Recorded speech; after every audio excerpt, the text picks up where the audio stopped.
Sekarang kita rajin ke masjid, cabut aja oleh Allah, tidak mau tuh ke masjid.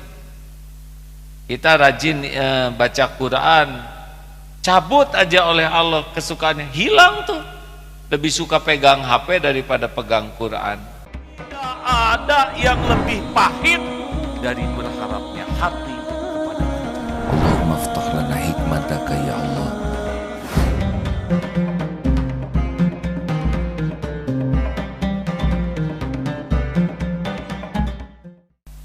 Nah, mungkinkah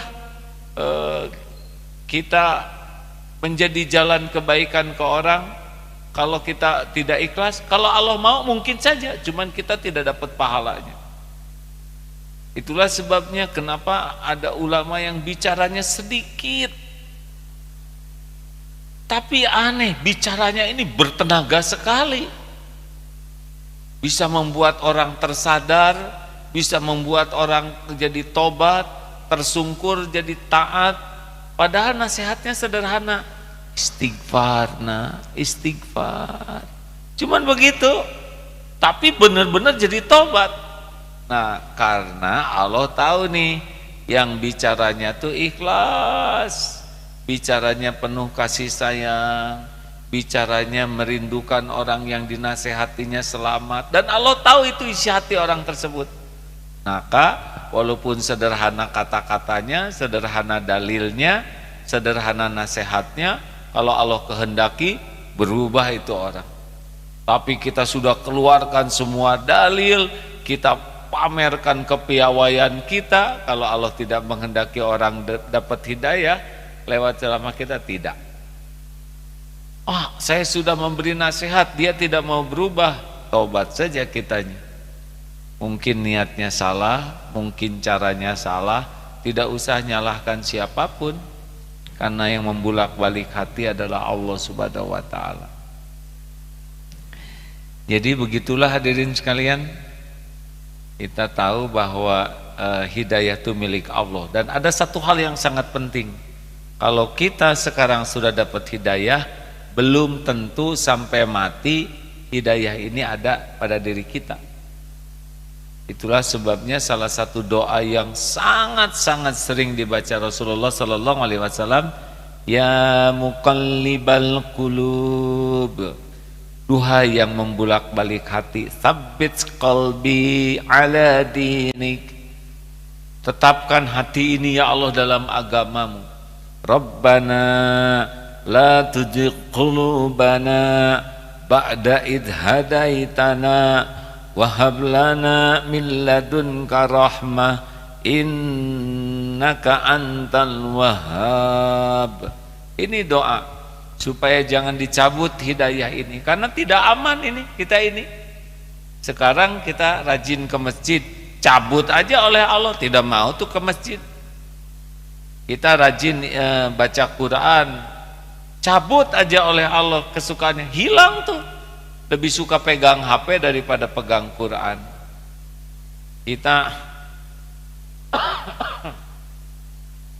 senang bangun malam, cabut oleh Allah, pules saja. Makanya kita ini tidak aman, karena kalau Allah ambil hidayah taufiknya, habis kita ini. Karena kalau kita mengandalkan amal kita, mana amal kita yang bisa diandalkan? Sholat kita tidak pernah khusyuk. Zikir kita juga nggak ingat Allah, cuman mulut. Istighfar juga tanpa penyesalan. Sedekah juga hanya sisa uang dan kurang ikhlas. Nyaris kita tidak punya amalan andalan yang membuat kita bisa dapat hidayah terus menerus dari Allah. Ya, ini kemurahan Allah saja kita begini nih, hanya kemurahan Allah saja. Kenapa kita sekarang ibadah nggak bagus, amal kurang ikhlas, masih begini? Boleh jadi doa orang tua. Jadi kita nggak ketolong sebetulnya oleh amal-amal kita, tapi Allah memberikan hidayah taufik kepada kita melimpah. Padahal nggak pantas ibadah kita tuh dapat ganjaran karena nggak bagus. Tapi doa orang tua kita disukai Allah, sehingga bisa menjadi jalan kita dapat hidayah. Mungkin orang tua tangisannya luar biasa, atau kita pernah menolong seseorang sederhana, belanja harga 8.000 dibayar 10.000, tapi kita tidak menganggap itu sebuah kebaikan karena kecil, cuma 2.000.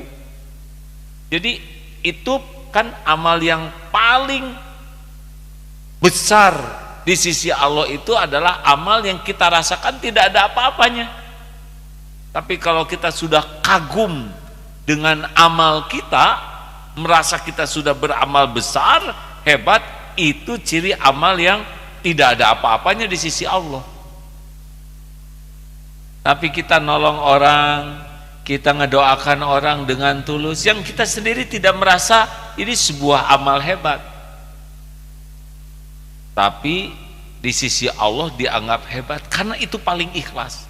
Boleh jadi ngasih makan kucing yang membuat kita dapat pertolongan hidayah taufik dari Allah, mungkin membukakan pintu ketika ada orang tua yang mau masuk, kakek-kakek kita bukakan pintunya padahal tidak kita kenal, masuk tuh kakek, alhamdulillah, jazakallah khair dek. Kakek doanya tulus, kita ngebuka pintu, kita merasa biasa saja nolong, tapi itu boleh jadi yang mendatangkan hidayah taufik dibanding kita sedekah yang diposting itu, dibanding dengan kita wah banyak berbuat yang mengibarkan nama sendiri, padahal di sisi Allah mungkin tidak ada nilainya karena kita lebih sibuk dengan pengakuan makhluk. Jadi kejarlah hidayah dari Allah ini dengan benar-benar, satu,